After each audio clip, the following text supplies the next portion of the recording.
All right, so this is a video that I've wanted to kind of make for a while, and it's basically just a video on how to get opportunities, how to kind of market yourself as an artist, build yourself up as an artist, just all the necessary things that you need to aim for when entering this industry and making this a career.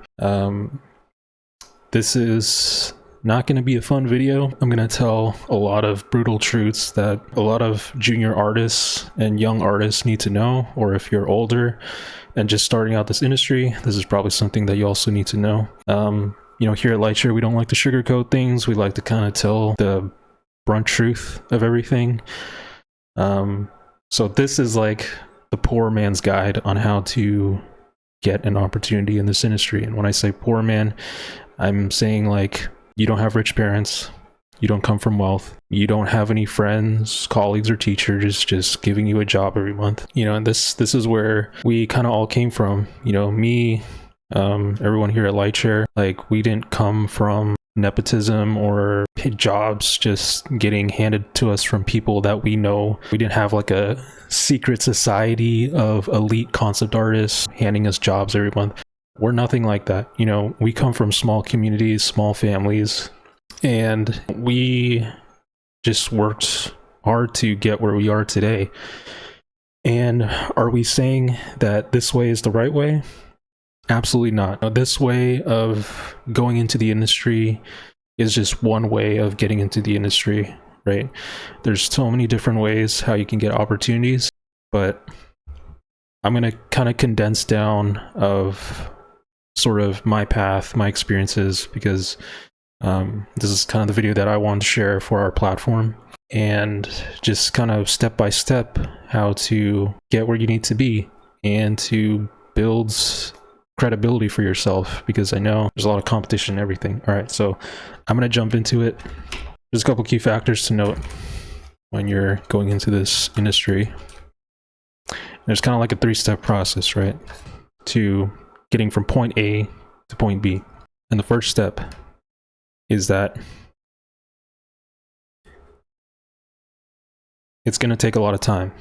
If you're expecting to get into this industry and be able to get a job in 2 or 3 years, it's not going to work out, right? If you come into this industry with the mindset of, I need a job, I need a job, I need a job, this is probably not the industry for you. Because as we all know, the amount of effort it takes just to get to that skill level takes years of practice. You can't just go to art school for 1 to 4 years and expect to get a job right out of art school. It's just a very small percentage, and that's something that a lot of people cannot do, me included, right? I went through art school and I still didn't get a job. There was still more work to do after art school. So you're looking at 10 years, at least 10 years and then some to get your skills.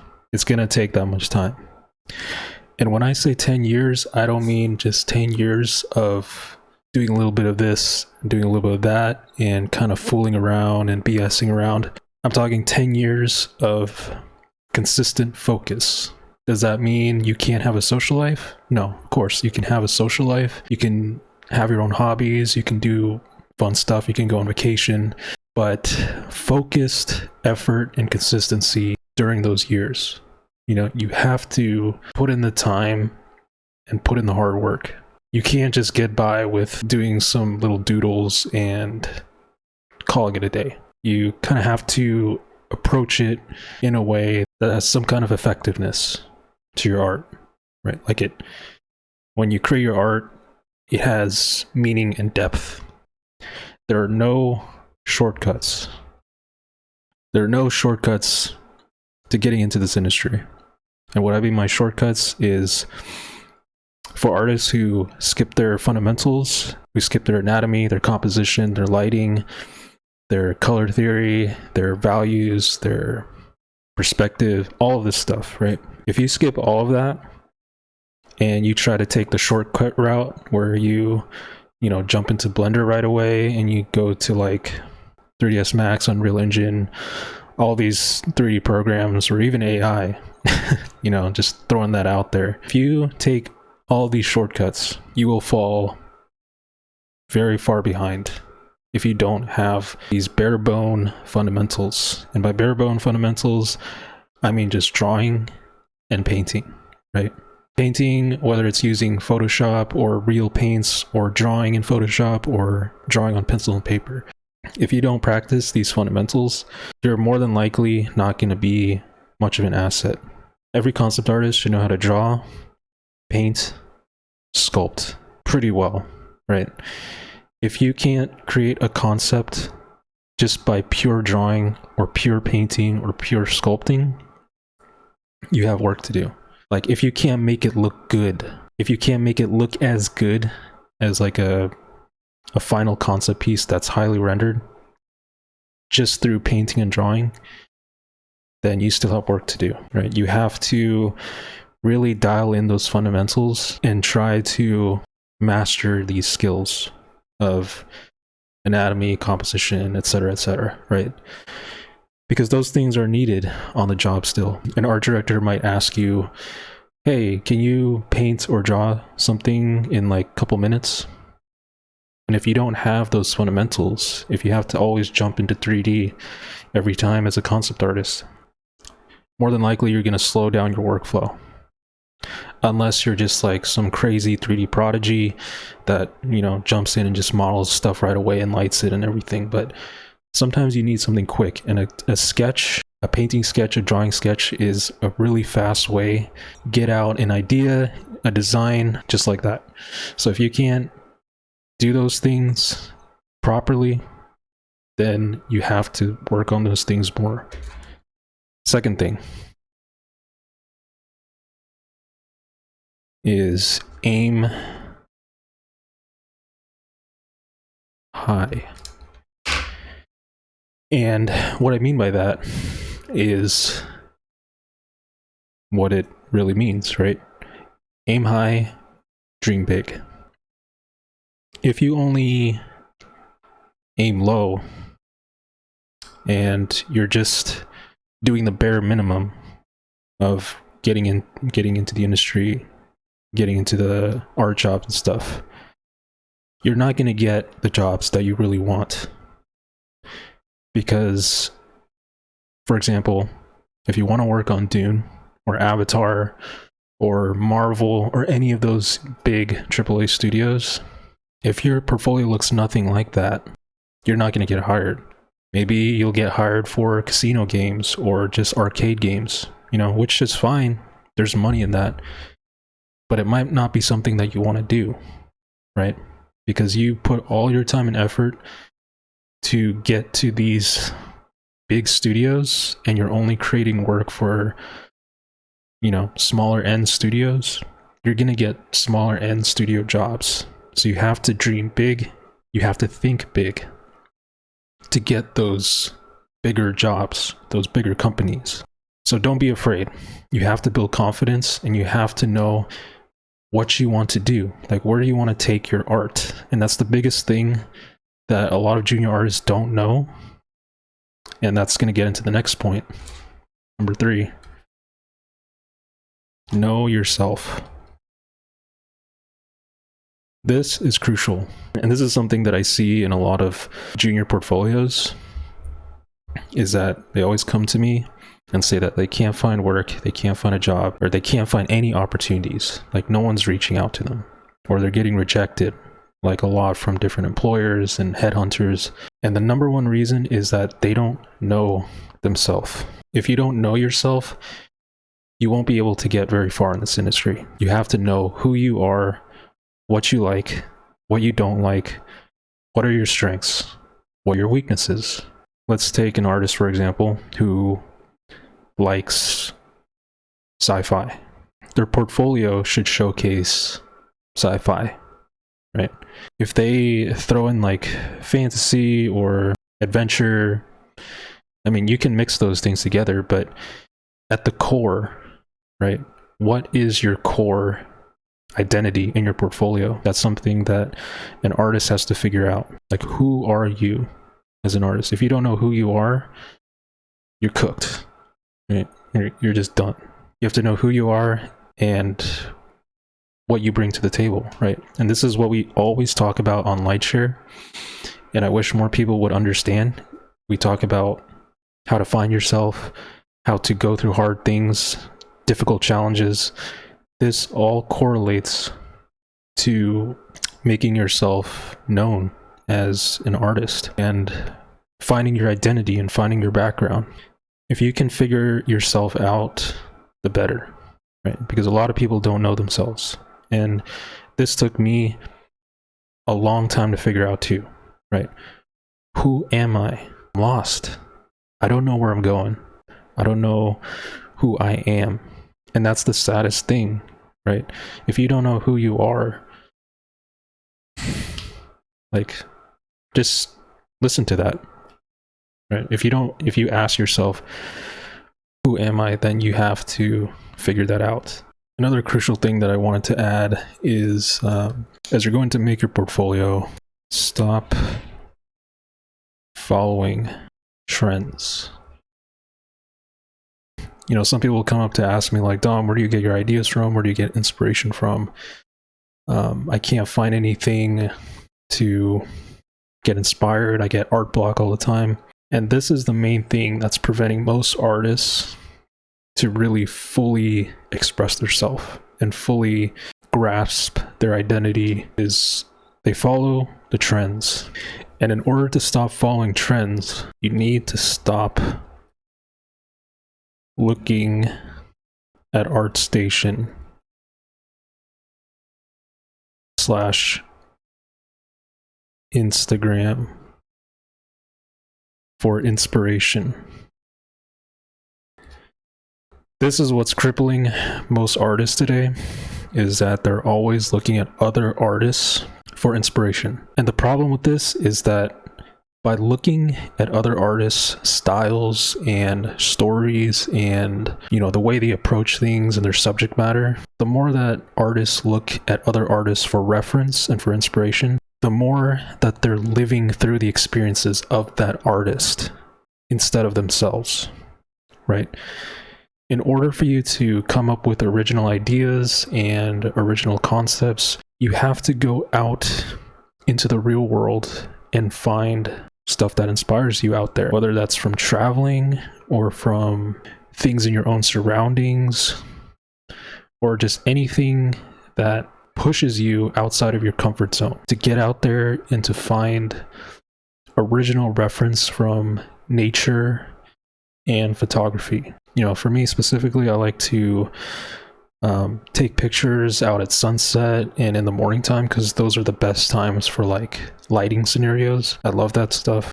So yeah, the main thing is looking beyond your backyard, right? You have to go out and see the real world to understand what works in the real world in order for your concepts to look original. So stay off ArtStation. It's okay to get some reference from different artists if you need to like look at how they approach different techniques, but not to copy the subject matters that they do, because then what happens is your stuff will end up looking like another artist, and then you'll just be like a knockoff of another artist instead of being yourself.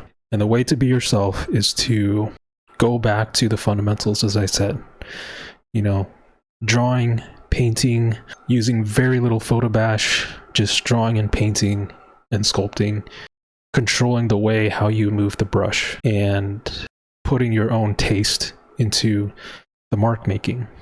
I guess I should put a fourth point because it's also gonna extend more. Value.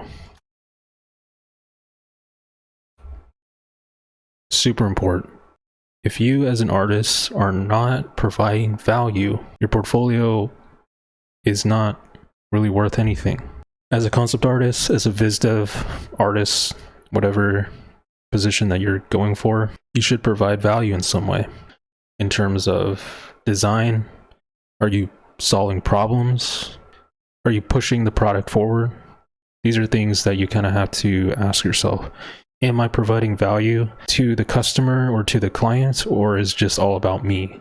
And I think as a lot of us artists, you know, we kind of create just for ourselves And that's totally fine. We should always create for ourselves. However, if you're in a commercial business like concept art or biz dev, you have to keep the audience or the client in mind, and you have to provide help and value. You have to be dependable. If you're just in it for yourself and you just want to do everything just for you, you're not going to survive long, right? Because people need help out there.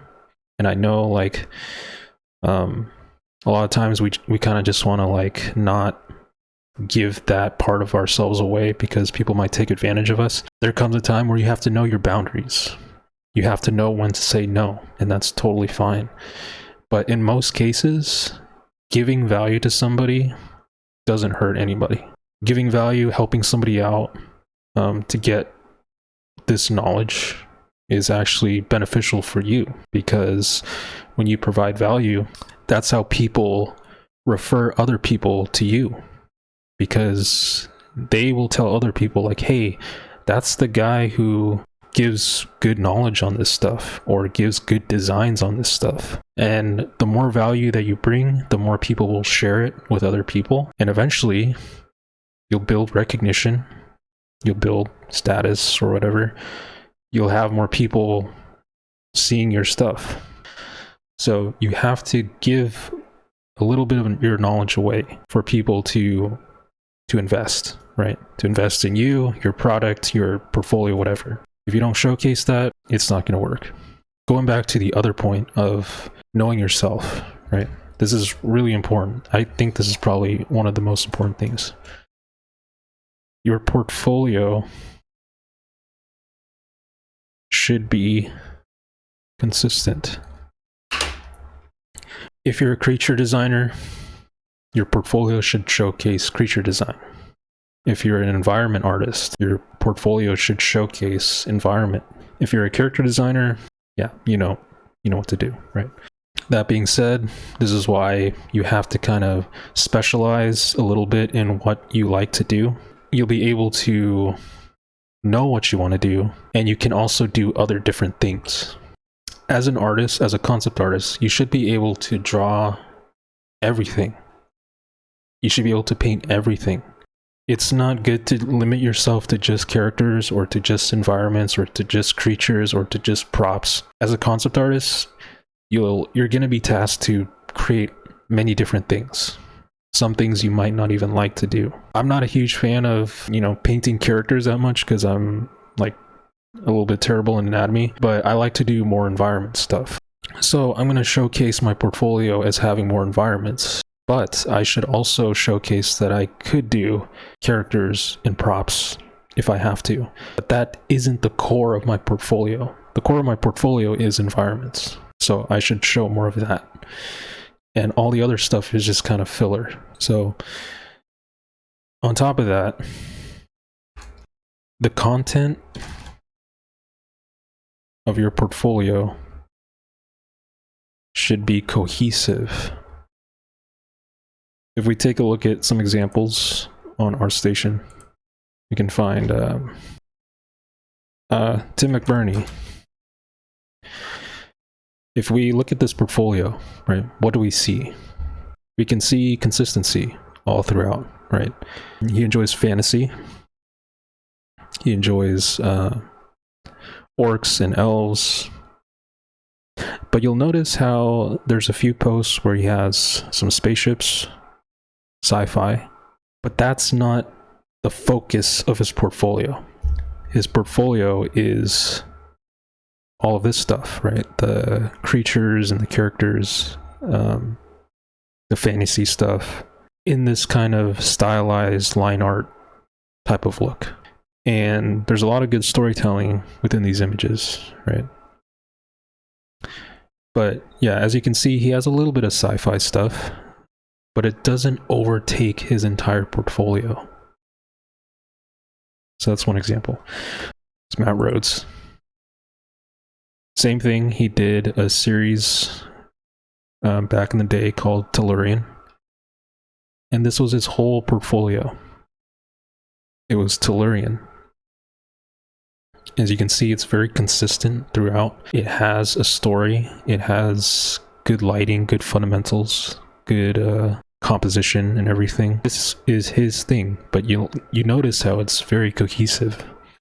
It doesn't really derive to other things. He's just working on one thing and making it very good. It's better to have one thing that is very, very good in quality than to have a bunch of different things in many different directions, but they're all just kind of lackluster quality, right? So focusing on one thing, and on top of that, you know, he's exploring environments, he's exploring characters, he's exploring props, he's doing everything that, you know, you would imagine a concept artist to do, but he's doing it in a singular cohesive story. Does that make sense? So he's exploring all these different things, but he's making everything consistent. Let's look at Sparth. What can we see from Sparth? Environments, sci-fi, Halo. That's Sparth, right? When you think of Sparth, you think of spaceships and these cool environment landscapes in this sort of graphic stylized style. So that's his mojo, that's his jam, is sci-fi ships and sci-fi environments. He doesn't really have too much fantasy. I mean, he had like some fantasy back in the day with I guess like Assassin's Creed, you know, he did work on that, but a majority of it is landscapes and sci-fi stuff. So that's Sparth. But these are just a few examples of people who have consistency of subject matter, art style, storytelling. It doesn't necessarily matter what you create as long as you have consistency within these elements. If your portfolio consists of sci-fi, fantasy, adventure, high fantasy, realistic, or real world, I should say, or, you know, Art Nouveau, whatever type of genre, your clients and your audience is going to scratch their heads and wonder, like, what is this person doing? You know, what exactly do they want from their portfolio? And if that's a question that they're asking, then it means that you still need to solve who you are as an artist, right? You need to figure that out. That's pretty much it. So as we covered from the beginning, first is time. No shortcuts. You're going to spend at least 10 or more years to master your craft. You can't get good at anything in just a few years and expect a job, right? You have to put a lot of time in, especially if you don't come from a wealthy background. The second thing is aim high, dream big. You know, some of you will say like, oh, but Dom, you know, like I want to just get any art job. You won't get just any art job because you'll just settle for that art job. So aim high, aim for the big studios. Think big with your portfolio.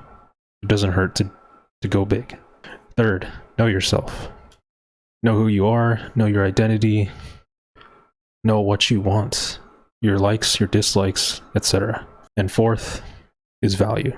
What are you doing to help your audience? What are you doing to help clients? And what are you doing to also help yourself?